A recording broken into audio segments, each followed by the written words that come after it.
Добро утро в 8 часа и 9 минути на 22 юни. Вие сте с Денят започва. Аз съм Иво Никодимов. Външният министър вече е в студиото. Взаимоотношенията на България с Турция и на Турция с Европейския съюз, спазването на споразумението за реадмисия, бежанската криза и така нареченият Брекзит са част от горещите международни теми. Добро утро, министър Митов. Добро утро, здравейте. Да започнем обаче от така наречената флотилия, която възбуди страстите през миналата седмица още. Да кажем на първо място за каква инициатива на Румъния в рамките на някакво черноморско сътрудничество става въпрос? Вижте, трябва да започнем малко от по-далече, за да изясним в крайна сметка какво се прави. Това е част от дълъг разговор, който започна още по време на срещата на върха на НАТО в Уелс, на която се взеха решения за увеличаване на предното присъствие на НАТО. Това означава, разбира се, и в Черноморския басейн. България винаги е била част от този тип философия, но той се налага заради анексията на Крим. След анексирането на Крим от страна на Русия, това, както е известно на всички, внесе тежки дисбаланси в региона на Черно море и не само, разбира се. Но първо за всички е ясно, че в момента делимитациите в Черно море и изобщо границите са неясни. И има струпване на въоръжени сили от страна на Русия, както на Кримския полуостров, така и в зоната на Черно море. Това води до необходимостта НАТО да балансира този тип струпване на сили и да демонстрира готовността си да защитава всеки свой съюзник. Това е винаги било част и от българската позиция. Свързано и с нашата национална сигурност и правителството винаги е било отговорно към националната сигурност на страната и се е стремяло да участва в разговорите за именно увеличаване на предното присъствие. Но то винаги е било под формата на учения и трябва да продължи да бъде такова. Като вие знаете, че в акваторията на Черно море все още действа конвенцията от Монтреал, която ограничава присъствието на военни кораби на нечерноморски държави в рамките на 21 дена. Това практически означава, че регионалните формати в момента са силно ограничени. Възможността за създаване на регионални формати е силно ограничена. Ето защо България не е поемала никакъв ангажимент за участие в регионален формат до момента. Разговорите продължават и естествено те ще продължат както до, така и след самита на НАТО във Варшава. Ние продължаваме този разговор с своите партньори. Иначе инициативата, която споменахте, тя просто е елемент от този разговор, който излишно се натовари с емоции и е излишно да се свръхдраматизира. Добре, защо се натовари с тези емоции? Откъде дойде проблема всъщност? Интерпретациите са много. Аз се наслушах на всякакви коментари, които откровенно казано до голяма степен Някои от тях граничаха с теории на конспирацията. Граничат с теории на конспирацията, изобилстват с неточности и някои от тях са дори истерични. Затова тук трябва да се води много сериозен, рационален, прагматичен разговор, без никаква емоция. Никой няма намерение да напада никого, никой няма намерение да воюва с когото и да било, но тези дисбаланси, създадени в акваторията на Черно море, трябва да бъдат компенсирани и балансирани. Между другото, НАТО прави минимума, за да ги балансира. И именно за да не предизвиква никакви реакции от другата страна или да не създава провокация. Но сигналът, че всеки един натовски съюзник е защитен, трябва да бъде даден и именно това е целта на направеното до момента от самита в Уелс, през самита в Варшава и от тук нататък. Това трябва да се каже, но ясно трябва да се подчертае, че България ще си пази възможностите за преговори, за разговори които да доведат в крайна сметка до един разумен, балансиран формат на учения в Черно море, такъв както има и в момента, между другото. Ние непрекъснато имаме сътрудничество с нашите натовски партньори в Черно море. Вие знаете, че влизат именно по условията на конвенцията от Монтреал кораби и в момента. Така че този формат трябва да продължи и не трябва да се обръща внимание само на североизточното измерение на натовския източен фланг, а и на югоизточното. Отговорността в случая на българското правителство е да осигури националната сигурност, разбира се, през съюзническия формат в акваторията на Черно море. Вие знаете, че има и една друга инициатива, това вече бригадата, за която стана въпрос, към която ще бъдат афилирани, тя ще бъде разположена в Румъния, но към която ще бъдат афилирани и 400 български военнослужащи. Ведно след посещението на румънския президент у нас, всъщност изгубени в превод, дали се оказахме нещо и се извади от контекста като цяло? При всички положения много неща бяха извадени именно от контекст. Но така или иначе, аз смятам, че обяснихме достатъчно ясно каква е българската позиция, какво ще защитаваме. Ние това, което ще направим, е да внесем позицията, която ще защитаваме във Варшава, а в Министерски съвет ще си вземем решение на Министерски съвет за нея, за да няма после интерпретации, някой не разбрал, друг не чул и така нататък. Всъщност на този съмит в Варшава, който предстои на 7 и 8 юли, българската позиция върху каква основа стъпва? Именно върху идеята, че югоизточният фланг на НАТО е също толкова важен, колкото и неговото продължение на североизток. Вие знаете какви позиции защитават балтийските държави и Полша, но така или иначе целият фланг трябва да бъде разглеждан като едно цяло и няма как ние да бъдем пренебрегвани, нашата сигурност да бъде пренебрегвана за сметка на други измерения. И именно тежките дисбаланси в Черно море налагат българското правителство се отнася сериозно към провеждането на съответен тип действия, за да се задълбочи кохезията между въоръжените сили, между военноморските въоръжени сили на НАТО, които да могат да реагират при всяка една ситуация, включително и в акваторията на Черно море. Факт е, че българското правителство взе решение, а и българския парламент след това, за превъоръжаване на военноморските ни сили с поръчването на нови бойни кораби. Породи ли някакви реакции отвън? Наблюдавате ли такива? Вижте, българската армия всеизвестно е, че има нужда от модернизация. Положителен и много добре приет факт е отделянето на средства за модернизация на българската армия.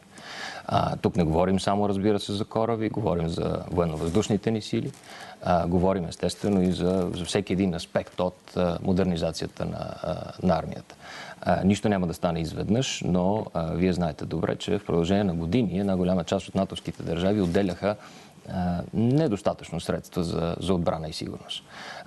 Поели са всички вече ангажимент да увеличават постепенно дела от брутния си вътрешен продукт, отделен за отбрана, и в продължение на определен период от време трябва да стигне 2%. Това е и нашата цел. Сигурността и отбраната на българската държава е приоритет номер един от първите приоритети. Нищо не става без среда за сигурност. Всичко останало зависи от сигурността. Икономиката и развитието са проекция на средата за сигурност. Другият проблем, по който през последната седмица също възникна притеснение, това са взаимоотношенията ни с Турция и изпълнението на споразумението за реадмисия. Премиерът каза, че ще се използват абсолютно всички дипломатически пътища, за да се разбере какво се случва. Отказва ли Турция да изпълни това споразумение? Вижте, първо ние сме повдигнали вече въпрос. Аз вчера се върнах от Люксембург, където по наша инициатива беше внесена допълнителна точка за обсъждане именно на този въпрос. На съвета на министри. Съвета на външните министри на Европейския съюз. този въпрос трябва да се обсъжда в контекста не просто на двустранните отношения между България и Република Турция, а цялостно като въпрос на отношенията между Европейския съюз и Турция. Защото споразумението за реадмисия не е между България и Турция, а между Европейския съюз и Турция. Протокола, който подписахме ние, е за изпълнение именно на това голямо споразумение. Но от това, което се случва в последните седмици, турската страна ни казва, че тя е ратифицирала самото споразумение, т.е. парламентът на Република Турция е ратифицирал споразумението, но Министерски съвет на Република Турция трябва все още да приеме решение за неговото техническо изпълнение, т.е. начинът, по който ще се прилага самото споразумение. И тук вече възниква естествено един правен казус, който трябва да бъде решен между Европейския съюз и Република Турция. Това е и въпроса, който ние сме поставили. Дали веднага след ратификацията споразумението е влязло в сила или не, или има все още технически елементи, които трябва да бъдат изпълнени. Според нас споразумението е вече в сила и е важно да се каже следното. Едно от условията за получаване на визова либерализация е именно изпълнението на споразумението за реадмисия. Тоест ние трябва, и България винаги е настоявала, това и в документа приет преди няколко месеца, който практически регулира отношенията между Европейския съюз и Турция по отношение на миграцията, вътре ние сме настоявали един от елементи да е именно това е Република Турция не само да започне да изпълнява споразумението за реадмисия, а да мине достатъчно време, за да видим, че то функционира, че изпълнението му е ефективно. Че е приложимо и на практика. Приложимо и ефективно. Ето защо ние непрекъснато поставяме този въпрос. Направил съм го на съвет външни работи. Всички държави членки на Европейския съюз са наясно с ситуацията. Въпросният казус, който имахме преди около седмица с онези 195 души, които не можахме да реамитираме обратно в Република Турция, не е само български. Тоест, други държави, членки на Европейския съюз, по същия начин са се опитали да върнат хора обратно и това не се е получило. Но, така или иначе, продължават се разговорите с турската страна. Тук трябва много също хладнокръвно и рационално да се работи. Тези казуси са въпрос на разбира се, допълнителни доуточнения. И аз се надявам, че скоро ще бъде започната истинското приложение на споразумението за реадмисия. А в същия момент трябва да кажем, че ситуацията по границата е спокойна. Миграционният натиск върху нашата граница не е увеличен. Продължаваме, естествено, сътрудничеството си с турските власти по темата, както и с другите наши съседи, особено с Република Гърция, с която съществува много високо ниво на двустранните отношения и създадени механизми, които ни позволяват да контролираме ситуацията. И вие знаете, че имахме примери за много добро сътрудничество в последните седмици. Сега, тук е мястото да кажем, че разбира се, наивно е да се смята, че няма да има абсолютно никакъв натиск по границите в тази ситуация, защото дори престъпния бизнес в това отношение не търпи абсолютно никакви вакууми. Това е другият елемент. Вие сте абсолютно прав тук. Това е другият елемент. Едно са междудържавните отношения, друго са престъпните мрежи от хора, които се занимават с трафик на мигранти. И на хора като цяло. Значи, това е феномен, който аз и друг път съм казвал, с който трябва да се борим безкомпромисно. Трафикантите на хора имат своите мрежи от държавата по произход до държавата, която се явява финална дестинация. Първа и най-основна задача за всички ни в рамките на Европейския съюз е да унищожим тези престъпни мрежи, занимаващи се с трафик на хора на територията на държавите членки на Европейския съюз. А разбира се, това включва и тясно сътрудничество с държавите от Западните Балкани, които много често се явяват, не много често, в повечето случаи се явяват транзитна територия. Така е, обаче през миналото, края на миналото лято, и турската страна казваше, че в това отношение сътрудничество има само между България и Турция.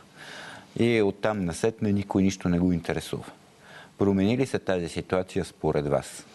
Осъзнаха ли останалите държави по пътя на мигрантите, че трябва да активират службите си и да влязат в едно по-сериозно сътрудничество с колегите си от другите страни? Мисля, че всички са го осъзнали. Не само мисля, убеден съм.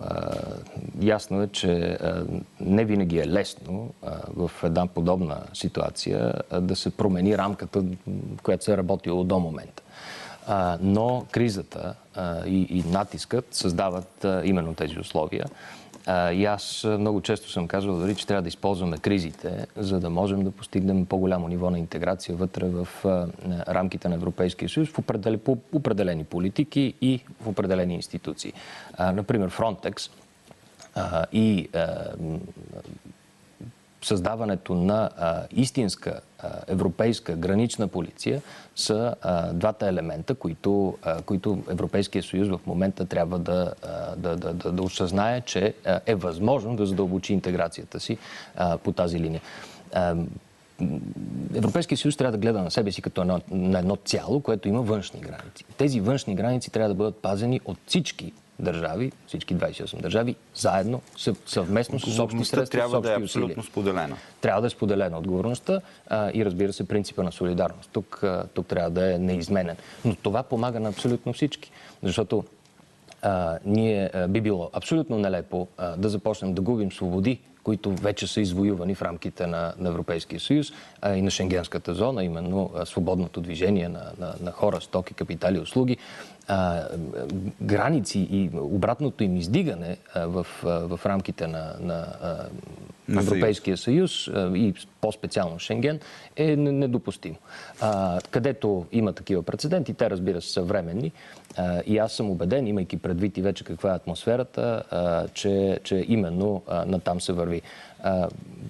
Фокусът трябва да е върху външните граници и всички солидарно трябва да споделяме отговорността за тяхната защита и контрол. Според вас Европа ще отстъпи ли още пред Турция в натиска за безвизов режим или от тук насетне ще бъде твърда в изпълнението на тези изисквания, които бяха поставени и които очевидно до 1 юли няма как да се изпълнят? Ясно е, че Европа съвсем откровенно и много ясно казва каква е ситуацията, какво може да направи, какво може да изпълни, какво не може. Ясно е също така и, че Република Турция има капацитета да контролира и да се справя с засиления преди време миграционен натиск. В момента той е отслабнал не само при нас, но и естествено по целия балкански маршрут и особено на границата между Република Турция и Република Гърция. Това е добра рамка, за да можем от тук нататък да продължим с изработването на механизми за по-добър контрол върху миграционните потоци. Работата не е приключила. Значи, с това споразумение нищо не се изчерпва. Естествено, параметрите по него трябва да бъдат постепенно покрити, но така или иначе, предстои много работа, за да може да се създаде рамка именно за контрол на външните граници, за унищожаване на мрежите за трафик на хора и оттам нататък вече работа с трети държави. От една страна работа за потушаването на конфликта, които генерират миграционни потоци, а и от друга страна, и това аз много го говоря напоследък, трябва да е ясно, че хората бягат не само от оръжие, не само от война. Бягат и от корупция, бягат от нефункциониращи системи и институции. И икономическите мигранти, които ползват този поток, са огромно количество. Точно така. Това е по-големия проблем. Значи в отношенията си с трети държави, ние освен, че трябва Европейския съюз, имам предвид, не само, че трябва да форматира пакети на взаимоотношения за техническа помощ, която да не е само хардуер, да не е само изграждане на гранични системи, които да позволяват по-добър контрол, изграждане на хардуерна инфраструктура, но трябва да се инвестира и в създаването на ефективни институции и на системи за добро управление. Тоест механизми и системи за добро управление също трябва да бъдат подкрепени, защото много често, ние сме го виждали не веднъж и два пъти, може да се изградят много училища, пътища, различен вид инфраструктура и в един момент самите държавни системи да не работят добре. Идва някаква партия, която започва гражданска война и всичко това бива разрушено и започваме от начало. Това трябва да се инвестира и в механизми за добро управление и в институции, за да се създаде устойчива среда, която да позволява на гражданите на тези държави да търсят бъдещето си в собствените си държави, а не да не им се налага да поемат рисковия път и да попадат в ръцете на трафиканти на хора и да рискуват живота си. Сега и Европа обаче има своите вътрешни проблеми. Утре е референдума в Великобритания. Всъщност той ще укрепи или ще разклати европейското семейство според вас? Трудно да си представим Европейския съюз без участието на Обединеното кралство в него. Това е ясно и всички държим да видим положителен резултат от референдума в Великобритания. Напоследък от това, което виждам, смея да бъда по-скоро оптимист за изхода и да вярвам, че Великобритания в крайна сметка ще остане пълноправен член на Европейския съюз. А оттам нататък, естествено, това означава и допълнителна доза адреналин, как да кажа, за единството на Европейския съюз. Естествено, ще трябва да се свърши много работа по завършването на единния европейски пазар, по други системи, които, вие знаете, бяха договорени с Великобритания предварително, но те са в полза на Европейския съюз. И аз смея да твърдя, че съм един от оптимистите в случая и смятам, че здравия разум, а именно това е нацията измислила това понятие здрав разум, здравият разум ще наделе.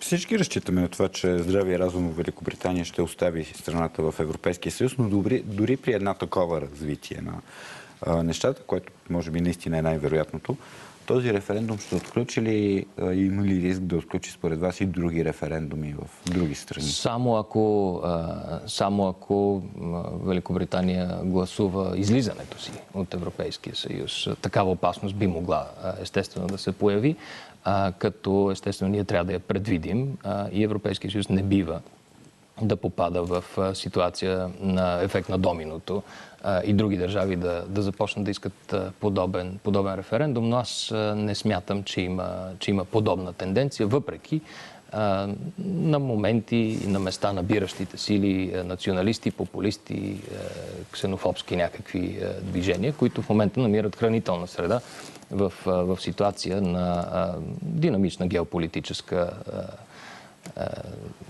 констелация. Сега, другият въпрос е, че в днешно време като че ли външна политика се прави доста трудно.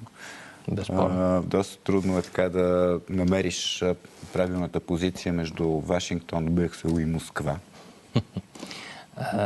Вижте, кое е основното? Има следната. Ние работим следната парадигма. Ние сме членове на два големи, много съществени съюзи. Европейския съюз и НАТО. Първо, държавите, членки на тези два съюза, е необходимо да работят в рамките на тези формати, да формират единни позиции, да излъчват единство и оттам нататък да проектират това единство отвъд себе си. Това е целта. И се работи точно по този начин. Не са ни нужни баланси между Брюксел и Вашингтон в този смисъл. Защото в рамките на НАТО ние сме съюзници, които седим на една маса, всеки има равен глас с останалите и може да постави собствените си интереси на масата и да ги защити. В тази рамка оттам нататък, след като бъдат взети решения, тя се проектира към трети държави. Включително и Русия в случая. За България не стои по никакъв начин въпроса как да търси баланси между столиците, които споменахте. Европейския съюз и НАТО за нас са основата и рамките, в които работим. Те правят България по-силна и дават много повече възможности да защити националния си интерес, отколкото ако бяхме държава, която в момента не принадлежи на който и да е от двата съюза. Така че това е важното. Да, но пък в същото време ни се налага да караме дори и Европейския съюз да застане на наша страна, когато отстояваме интереса си за безвизови пътувания с Канада. Или пък дори с Съединените щати. Естествено. И тогава проявяваме някаква твърдост в позициите, май. Проявихме твърдост в позицията и ще продължаваме да я проявяваме. Нашите канадски колеги и приятели, ние работим чудесно, имаме великолепни взаимоотношения, но те трябва да разберат, че с подписването, евентуално подписването, след това и ратифицирането на търговското споразумение между Европейския съюз и Канада, българските и румънските граждани, българските и румънските бизнесмени няма как да бъдат третирани по различен начин в сравнение с всички свои останали европейски колеги. Така че няма две мнения за това какво трябва да се случи. Това е политически въпрос, не е технически. Ние имаме ясна позиция, че докато България и Румъния не получат визова либерализация за собствените си граждани, няма как да продължим по пътя на ратификацията на споразумението между Европейския съюз и Канада. Аз мисля, че това е ясно на всички в тази ситуация. Ние сме подготвили, естествено, то вече е факт и е предоставено писмо от името на двамата премиери, на българския премиер и румънския. И смятам, че в скоро време ще можем да разчитаме на движение по въпроса.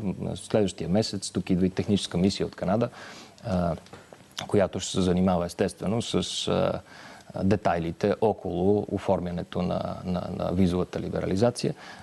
Нашата позиция е ясна, твърда и безкомпромисна в случая. Няма как аз да обясня или някой друг защо българските бизнесмени няма в пълна степен да могат да се възползват от търговското споразумение, а други ще могат.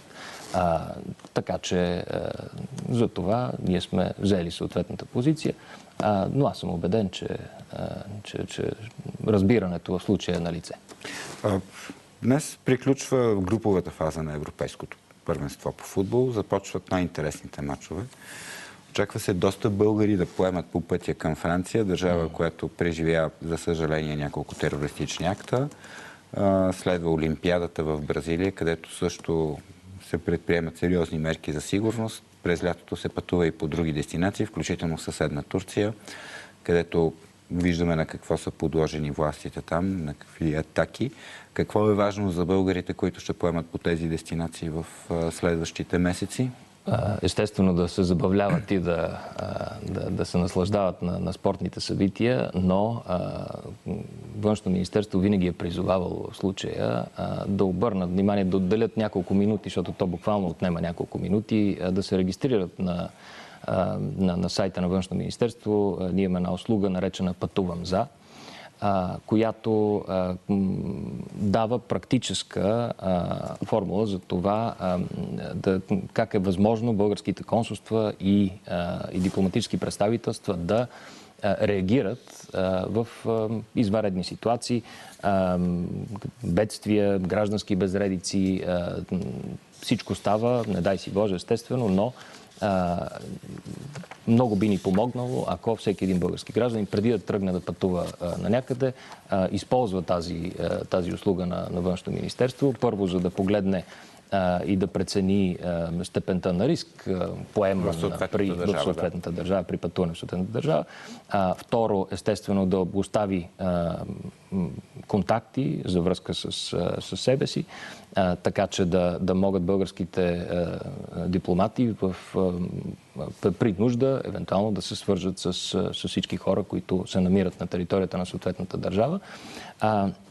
И естествено, важно е да се погледнат и условията по визови режими, гранични митнически изисквания, правилата за движение по пътищата. Има много информация, която би била полезна при подобен род пътуване. Аз бих им казал и да си записват в мобилните телефони или където е удобно, пък телефоните на българските дипломатически мисии. Точно така.